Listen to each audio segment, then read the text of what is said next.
G'day folks, we're here at Stewart Airport, CZST in the Milviz DHC2 freebie, and we're just going to have a look at that application that's been creating a lot of chatter lately, being Lossless Scaling. Now, Lossless Scaling is a Steam app that purports to be able to double or triple your frame rate. Ooh, a little bit of Simmer's Navernia there. Double or triple. Snake oil. Is it something that actually works? Yes, it is. And it does that by utilizing frame generation. It also has a scaling option as well, so for example, if you're playing an older game that won't scale up to your monitor, you can rescale it. Scaling does provide a slight performance enhancement, but really I'm not using it for that at all. I'm using it just for the frame generation component, where the goal is to increase our frame rate up to the hertz rate of the monitor and thus achieve a vsync smoothness. Now, normally I run my sim at 30 frames per second and actually do a vsync at 30 hertz, as I have 30 hertz capable monitors. But today, for the purposes of this demonstration, I have run the sim at 20 frames per second. And this is actually set outside of the sim in this instance in the NVIDIA control panel.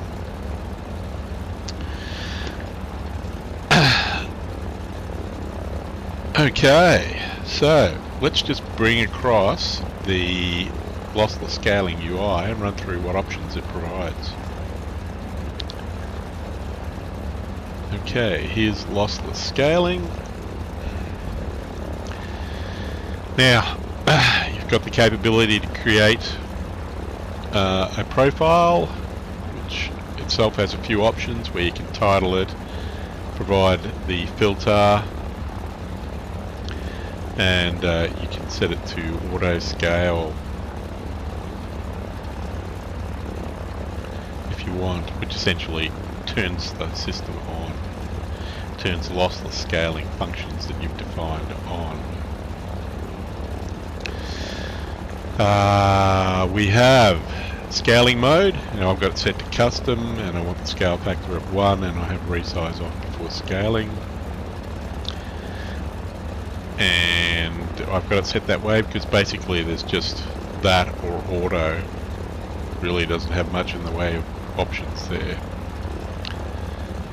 Now, scaling type itself is off, but if you wanted to use it, there are several options. I've tested a few of them, mostly the AMD FSR, NVIDIA image scaling, and NVIDIA image scaling, and a few of these others here. But of them all, I found AMD FSR to be the best. Your mileage may be different, but as it is, I turn it off because I don't need it for this. Frame generation, got a couple of options there.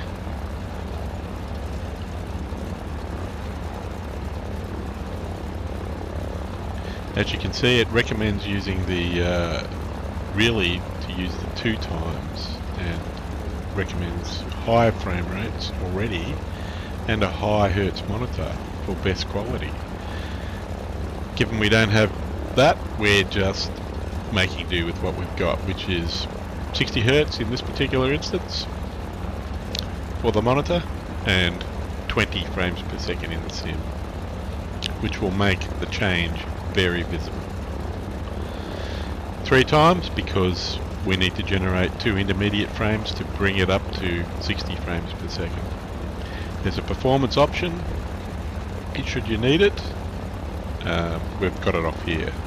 There's a few cursor options.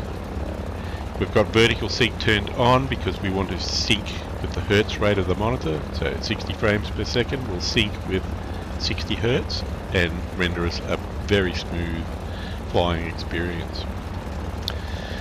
You've got some options here where you can manage the refresh rate that it's going to sync at. So max refresh rate, which is 60 Hertz for this monitor rate, but I can also do half, third and a quarter.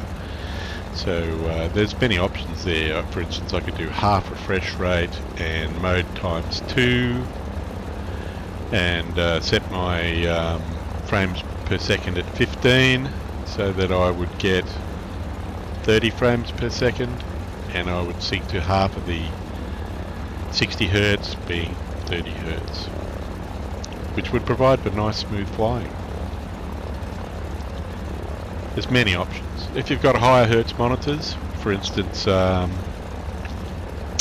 180 Hertz monitor, you could use the half Hertz option. There's many ways you can play around with it. There's HDR support should you need it.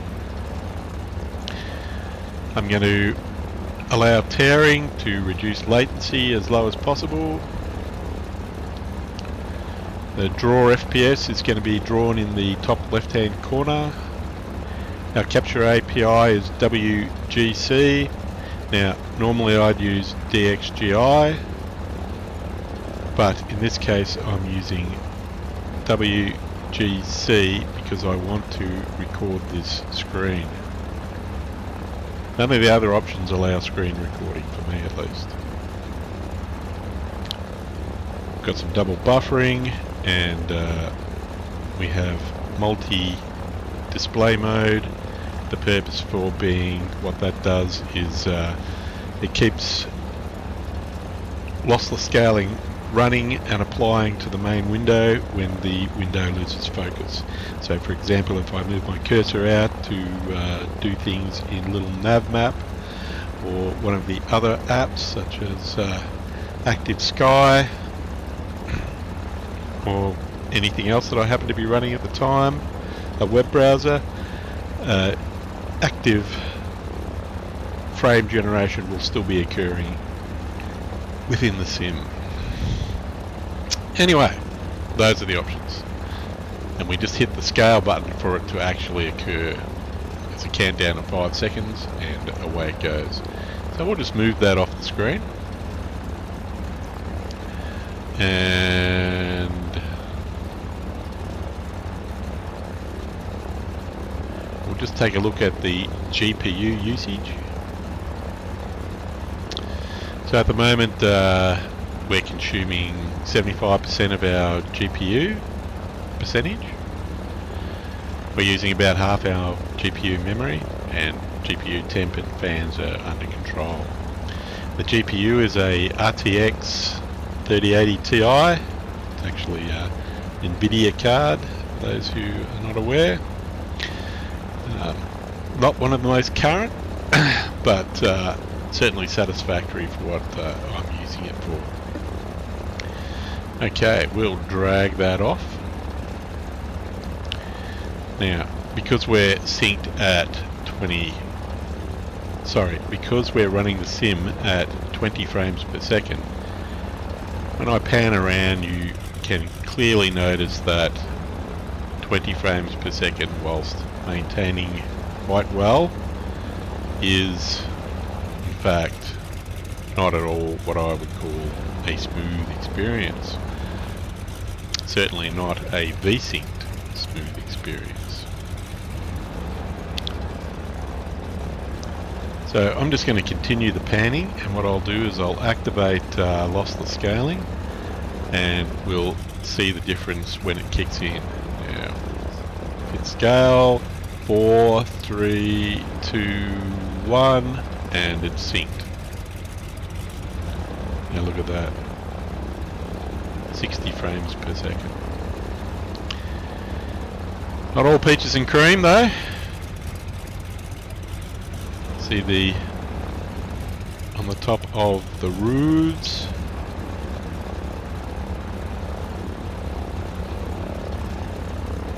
Instead of the previous Moore effect, well, that could be what was calling the Moore effect, but it's also causing some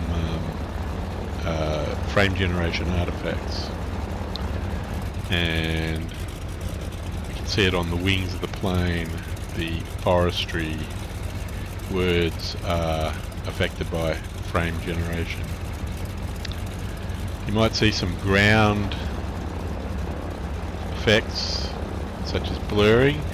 They're more actually the video itself. MP4 doesn't like this sort of ground unless it's at a suitable high bitrate.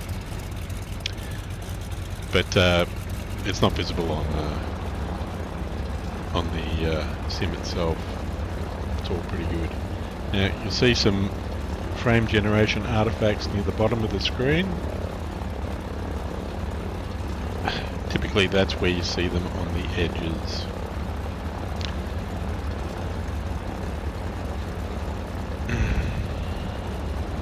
But I think certainly can live with it.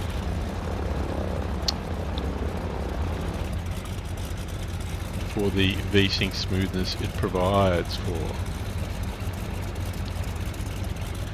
Now, GP use has been a bit up and down. It's jumped from the 70%,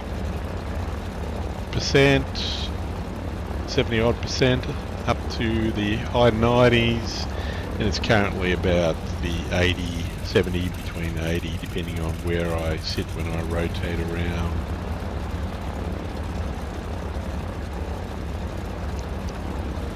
Alright, so let's just fly this plane up in the air, do a U-turn, and then we'll land. And we can see what the flying experience is actually like.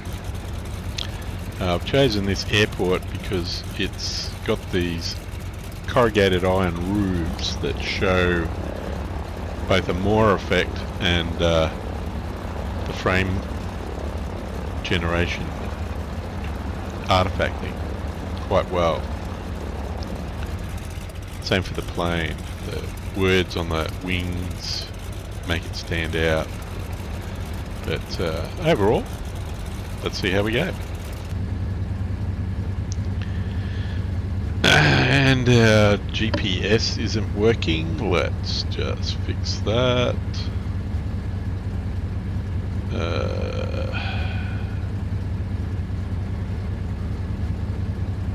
There we go. GPS is now operational. It's the RXP 750.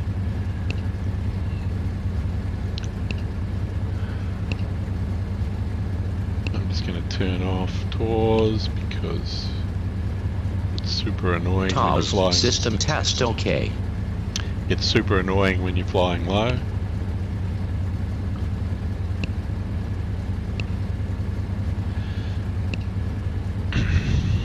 Here we are, CZST.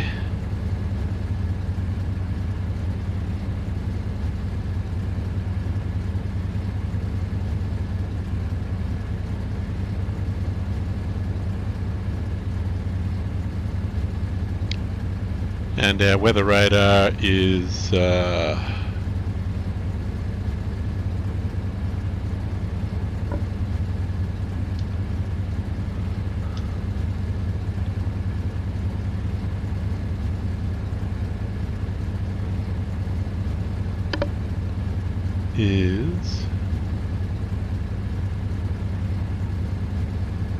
we go.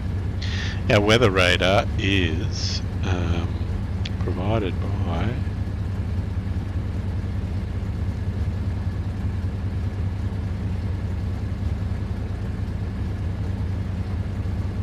Roland's radar.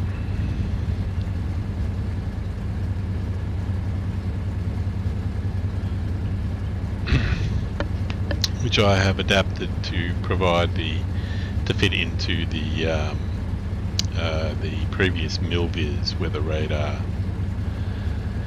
Given that it no longer works on the late version 5s of P3D due to changes LM made for the radar that they sort of only half did. Anyway, story for another day. We're all looking pretty good. Yes.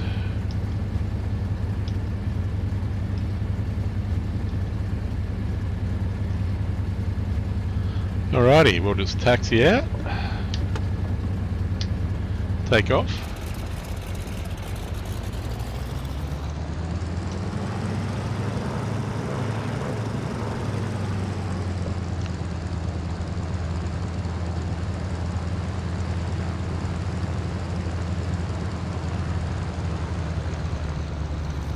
We can see the artifacts, but the taxiing is a smooth experience.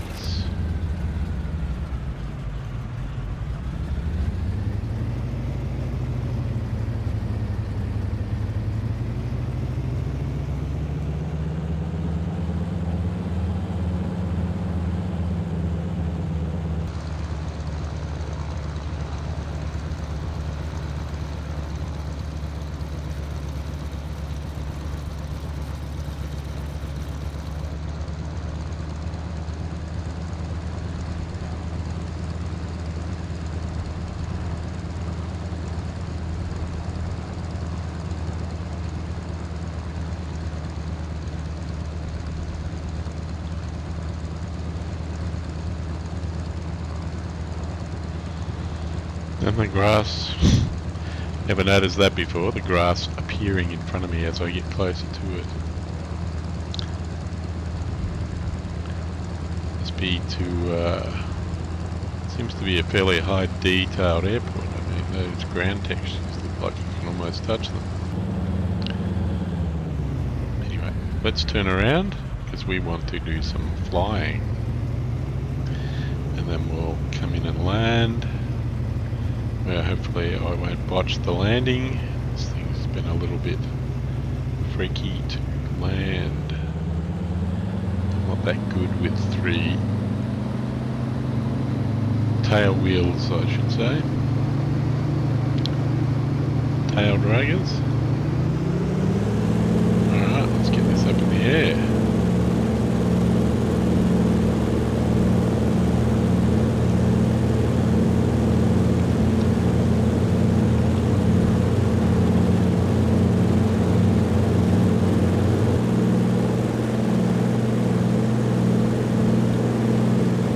Yeah. Traffic.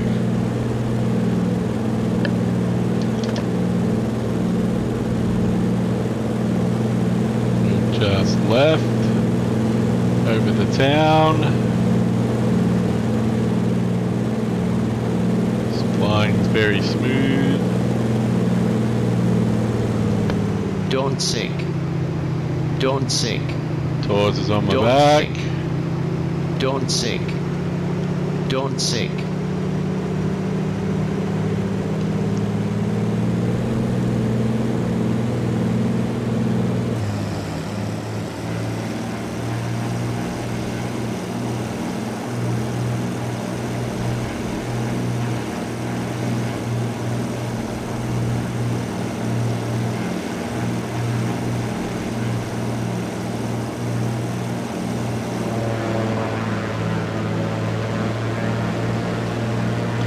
See, for regular flying, it's pretty good, smooth. There's no real artifacting. It's all quite nice.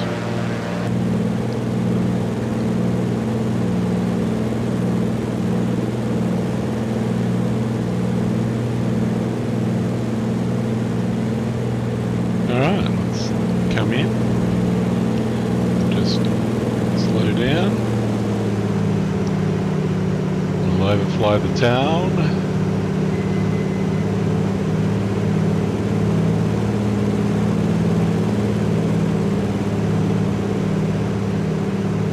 And we'll land.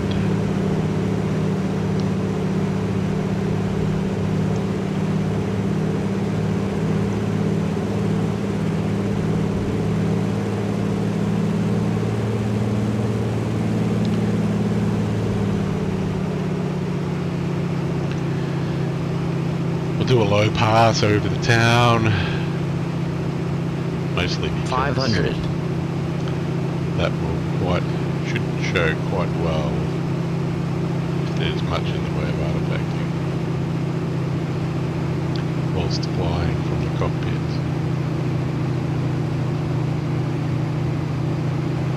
And there's some around the edges of the screen, the windows, but not much.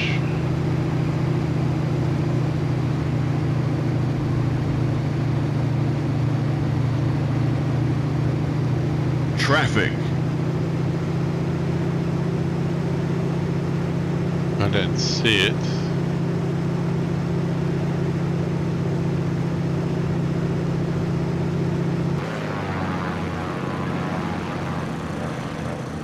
So again, as I rotate the plane around, we can see that there is artifacting occurring, but it's certainly nothing that's going to bother me. Our road traffic's moving very smoothly. Okay, let's just turn this around and get us on the ground.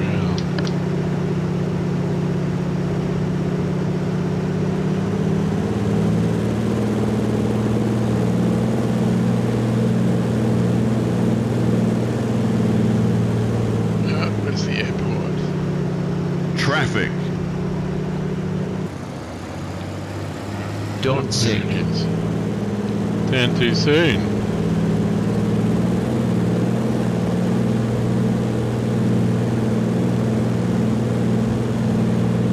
Need to follow that little road in.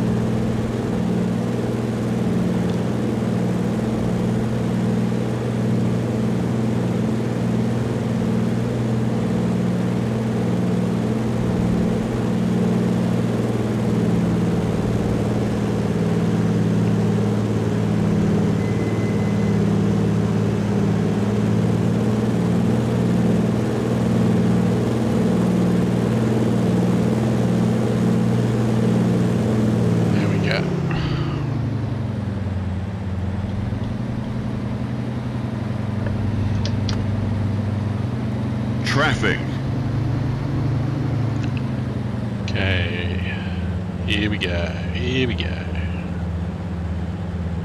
Three-wheeler, tail dragger. Can I get it down satisfactorily without a bounce? Probably not. Here we go, here we go, here we go. Oh, our grass is remaining. Oh, bounced.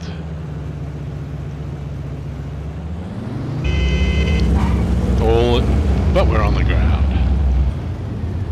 And a bit of a bounce. I really need to practice a lot more on this.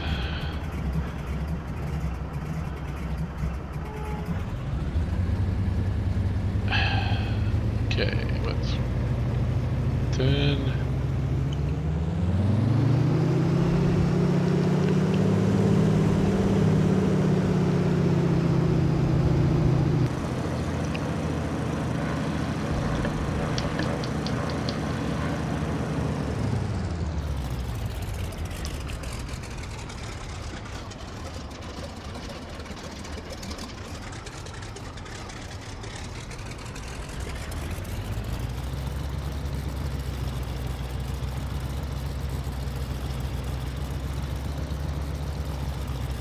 And here we are, back.